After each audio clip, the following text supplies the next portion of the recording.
Welcome to another one with Rob.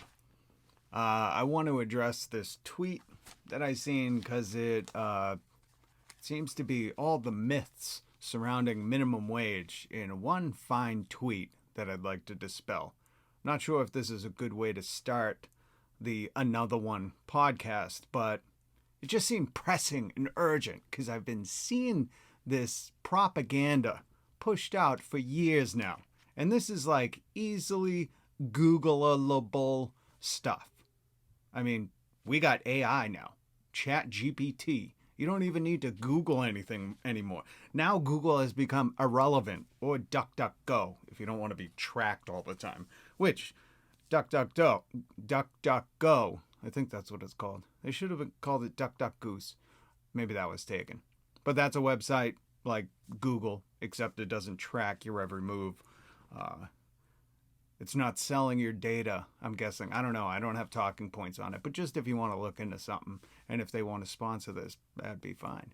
I use them as well. But what I was saying is, in a day and age of Chat GPT, you don't even need to look stuff up on the internet. You could type away on Chat GPT and ask all these stupid questions and let the robots tell you, you're a maroon. All right, let's take a look at this tweet. So, Public Citizen writes, minimum wage was established at 25 cents in 1938. 25 cents an hour. 85 years later, it's only grown by $7. Let's just look at anything else over the course of any 85 years. And I'm guessing that ratio is a little off of the cost of things besides the cost of labor. Then they go on to say wages should be over 20 an hour if kept pace with productivity, which, yeah, we'll get into that in a minute. But then there's this brilliant, I'm guessing he's got to be an economist, though it doesn't say it in his bio. We have so many armchair economists nowadays. It's really shocking that we haven't figured out this economy yet, with so many people willing and ready to take to social media to tell you, just take Econ 101 and you'll solve this issue. Funny we haven't solved it yet. Maybe your answers are wrong. So, Mr. Ben, if that's his real name, says, if we did away with the minimum wage altogether, where do you think there would be people working for free? Not for free, but I think they'd be working pretty close to it. In fact, that's why they established the minimum wage. Ben continues on. Very few jobs in this country pay minimum wage. Of those that do, almost all are worked by high school students or those first entering the labor market, who have parents still providing for them. We'll address this in a second, but 2 points to this. When you go to Starbucks or McDonald's, are all you dealing with is high school students? Have you noticed that? Do you see the people that you're interacting with them? Have you ever been to McDonald's at noon or Starbucks at 7 a.m.? There's not high school students there. Not Monday through Friday, at least. Doesn't that just make sense? Because if they're high school students, they're in high school. This is simple stuff. But again, ChatGPT, if you're that dumb. Oh, good God. Give me the patience and grace to deal with these folks. My other point is, if high school students just magically didn't have to be at high school and they could just work these jobs that are typically high school hours, wouldn't we want to pay those kids top dollar because the costs of college?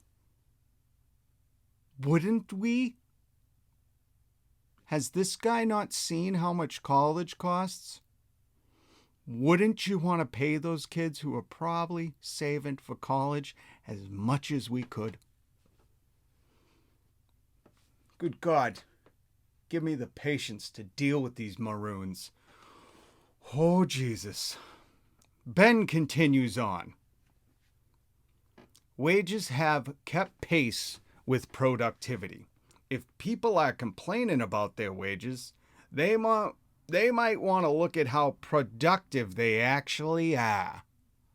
We'll address that in a moment. Oh, Jesus. God, give me the patience, please. Let's first look at very few jobs in this country pay minimum wage.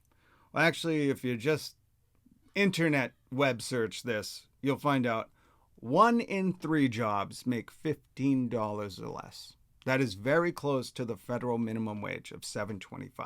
But a lot of states have adopted a $15 minimum wage. That is 1 in 3. A third of the jobs. That's not very few. Not at all. In fact, I think the stat was 32 or 33% make that. So 1 out of every 3 people you see is making $15 or less. Ben, is that very few to you? 1 in 3 people you see? Lord, give me the patience. Next, let's move on to his almost all are worked by high school students. For crying out loud, have you ever ran to Target at 1 in the afternoon? Did you only do self-checkout and not see anybody working in the aisles? Did you interact with any humans? Ben, it's not high schoolers. I got some information for you. Those kids, the high schoolers you talk about, are in high school. But when we go to just pure statistics, this is what I think economists love, or at least armchair economists, 55.7% of minimum wage workers are over the age of 25. And I can tell you, as someone who is a minimum wage worker, that at my part-time job, which they only pay us $1 over minimum wage, and that was only because most of the stores were unionizing, so they gave all the shops that weren't $1 more as a little thank you and F you to the union shops. So thank you, unions, for real, for boosting our wages. I call what these corporations do when they do that kind of punishment reward, punishment for the unionizing, organizing shops, and reward for the ones that aren't. Is a fly in here? Jesus. Reward for the ones that aren't. I call it weaponized kindness, because if you don't know, and people are just thinking, oh, out of the goodness of their heart, we got a raise, you don't realize that that's a weapon to some folks. But Ben, I can tell you that just statistically speaking at my job, about 80 to 90% are not high schoolers. In fact, high schoolers have to work a much rigid, tighter schedule. They're only allowed to work certain hours during the week, etc., again, because of child labor laws. Maybe you're not for those. Maybe you're hoping the kids can go back to Tennessee and go into those coal mines. I don't know. I don't know what your perspective is. But just as someone who works in a minimum wage job, I'm telling you that there's 2 people, I think, on our staff, maybe only 1 right now, that works in high school. That's it. And out of a staff who was supposed to be, we're supposed to have about 23 people working at our shop, we only have 11, and 1's on vacation. So I'm telling you, 1 of those people is a high schooler. 90% are not. Again, there's like this thing called the internet that everyone has this well, actually, not everyone has access to it. If you got a public library in your town, then you have access to it. Maybe this guy can't afford the internet, which in that case, I think the internet should be a public utility and something for all to use in today's society. I don't know why this is gatekept for profit. Let's go on to Ben's next point. Wages have kept up with productivity. Let's just stop him there. Wages and worker productivity. Productivity has grown 3.5%, 3.5 times since 1979. In fact, if you look from 1979 till today, CEO pay has grown 1,200%. 1,200%. 120 times, I think. And workers' wages have grown 15.3%. Are you seeing the imbalance there, Ben? Maybe? No. Maybe take an Econ 101 class. So wages and productivity. Productivity has grown 3.5 times. If we just took that number, I'm not going to do the half because I'm so bad at halves or the quarter. But if we just took the 3 and multiplied it times the 7, which the 725 hasn't grown since 2009. We're talking decade and a half. But if we just took that 3.5 times and multiplied it by that, so we have right around $21. What this original tweet is saying. But Ben wants to go and say, look at how productive you really are. If you're complaining. Well, I am, Ben. And if I can say so, I'm a pretty good complainer. One of my better attributes. But what I've done, Ben, because every morning the monotony of making your drinks and your food while you go to some high-paid fancy job where I'm sure they pay you to be an armchair economist, I make note. In fact, this is another numbers game. You can break down exactly how much productivity we workers do, the wealth we create. It's a very simple number. You just take the number of hours you're open, you divide it by the profit that day, and you see what you make in an hour. And then you can go and you can take that hourly wealth and divide it by how many people were working, what that minimum wage rate adds up to, and then you just have to encounter the costs of the supplies, which are probably pennies on the dollar, let's be honest. When you're buying in bulk, I don't know if you ever shopped at Costco, but you get kind of a deal. And when you're a business, you get kind of a better deal, Ben. Check out that information. And roughly, I'll just show you a couple pictures here of what a rush can look like. And this isn't even the full scope. There will be 2 sides of cups, tons of food, tickets pulled, and that's what you can pull until you run out of room. This doesn't stop. This is literally a moment in time, and this moment repeats itself throughout the morning. So even if you're seeing like 10 to 15 drinks and 10 food items, and you're just seeing that for one split second, because every drink that's made, another one stacks up. That's how it goes where I work. It doesn't stop. And when you're understaffed, trust me, you don't even get a break. So if we just did some simple math, I'll just do 10 drinks and I'll give a rough estimate. Again, I'm bad at math. I was not good at math in high school. I'm not good at it now. I don't claim to be a mathematician, but let's just do some basic numbers. We'll even cut back the drinks. I know I'm showing pictures of probably more than 10, but let's just say 10. And I know the drinks are not all $5, especially these cold drinks that are that size, but let's just call them $5. 10 times 5 is going to be $50, right? And even though we can do that in maybe 2 to 3 minutes, let's just call it 5 minutes. It will take us 5 minutes to make those drinks. Well, 5 into 60, oh God, again, this math, I don't know. But let's just call it roughly 12, okay? So if we multiplied that 50 times 12, you're going to get 600. 500 and I don't know. Again, Ben, you got to work with me on the math. I'm not pulling out a calculator for you. I refuse to do it. You can look this stuff up on your own. $600. And that's just the drinks, okay? Just the drinks, bringing in about $600 an hour. And we can even call it 500 if you're like, it can't be that busy the whole time. It is, but we'll just give you the benefit of the doubt, $500. Now let's take the food. The food, oh man, again, can we just use basic numbers? $5 per sandwich, roughly. Some are, I don't think any are less, but some are definitely more. And then again, I think there were 10 tickets you saw there. So we're looking at close to $1,000 per hour with that kind of food and drink output. And we're cranking them out. Like, we don't stop. You don't take a break.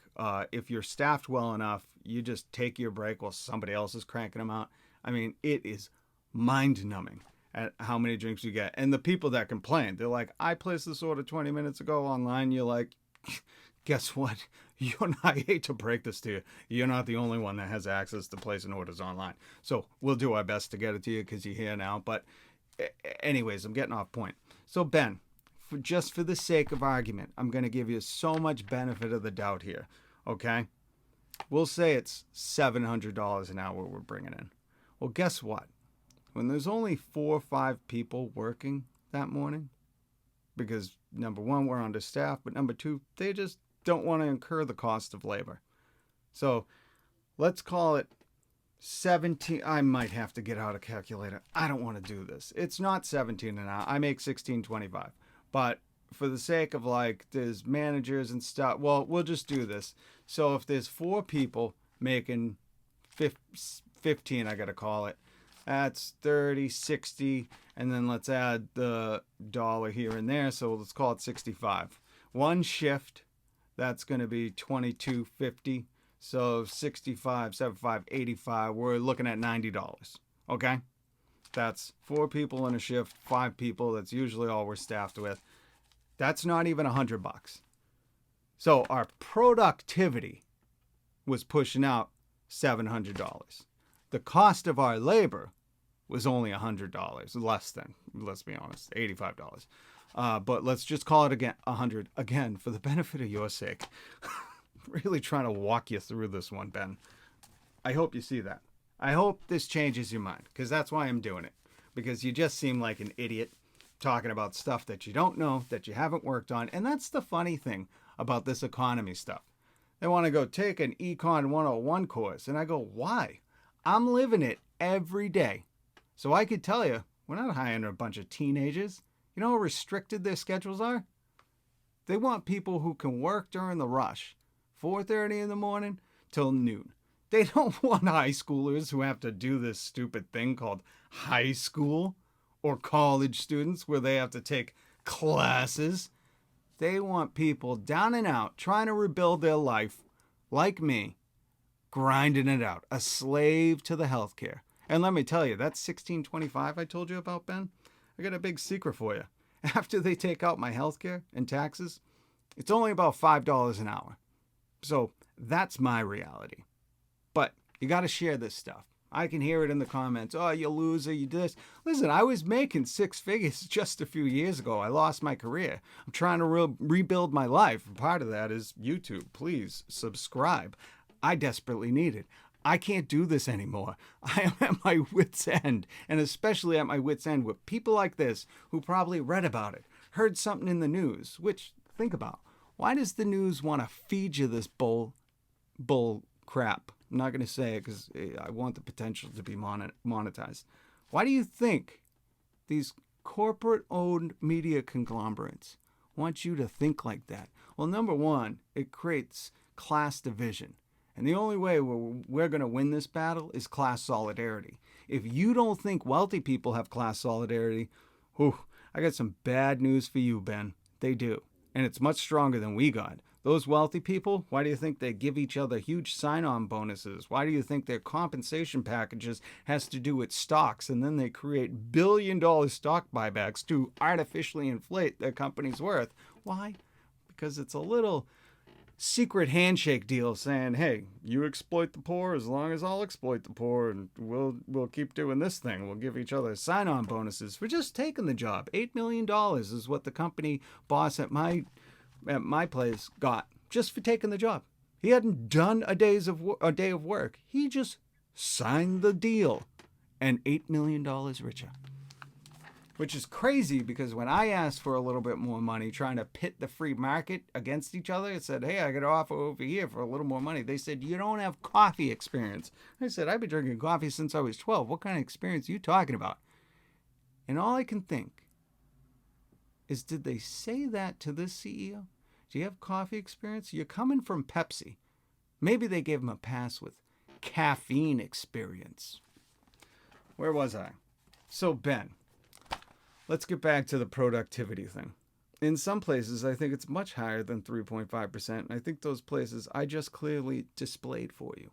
Because if there's $700 in wealth created and the cost of labor is only about $100, where do you think that other $600 is going?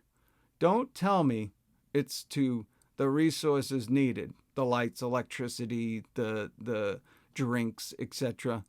If that was costing them that much money, they'd be out of business. And they're not. They're opening more stores right around the corner from each other all the time.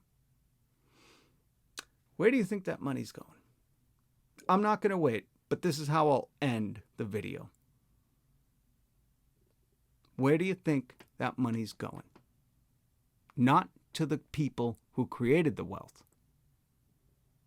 Not to the people who are trying to keep the lights on, the heat in the winter, their gas tanks full, food on the table, clothing. Look at how old this hat is. This hat is older than, if you got kids, probably a kid. This hat is 20 years old now. Almost. 17 years old. I can't even afford a new hat, Ben. How dare you? But my point is most of that wealth, well, I don't want to give you the answer, but again, you probably have Chat GPT. I'm guessing you're a smart guy and you can figure out the internet. But Ben, the wealth is not going to people who need it the most. The people who you're fighting against, which we ask you to join us in class solidarity. We're fighting for your wages to go up. I meet so many people virtually who claim everyone should have it tough, you shouldn't have more money, but then I'm guessing in real life, you're not saying that about yourself. You're not saying, I'm so well paid. I shouldn't get a raise. I don't meet these people who are like, you know what, I'm due for a raise, but I just don't need it. My productivity hasn't gone up that much. And they fight against the people who aren't asking for that $600 in wealth we created, but just a few bucks more. To what? Not even go on a vacation. But just to not have to choose between food and groceries, to be able to save up for an emergency, this is so out of my reality sphere, but maybe buy a house. Ben, are you so ignorant to what's going on in society right now that you tweet stuff like that and I have to do a 20-minute response video? Oh, good Lord, Creator, give me the patience. Because this one, I needed it. All right, Ben, that was my episode to you. Stay tuned for another one with Robb. Oh, and please subscribe. I cannot do this every day. I mean, I get it. You guys need your coffee, but I got a secret for you. When you order online, everybody else at their house is doing the same thing. I don't know why you think it's going to be quicker, but if you just came in and saw that there was no line and that there are 40 people waiting for their online order, you maybe after that first time would figure it out. Just come in. Nobody comes into the shop and waits to just places their order anymore. Everybody is too freaking busy, or the perception of they're too busy, that I just got to swing by and pick it up. I got news for you. Swinging by and picking it up is not as quick as just swinging by and paying at the cashier and picking it up, because we make those drinks first. Little secret, little pro tip. What they call a life hack. Jesus, my life is so sad. Okay, back to fighting off depression. Thanks for watching another one with Robb. Please subscribe.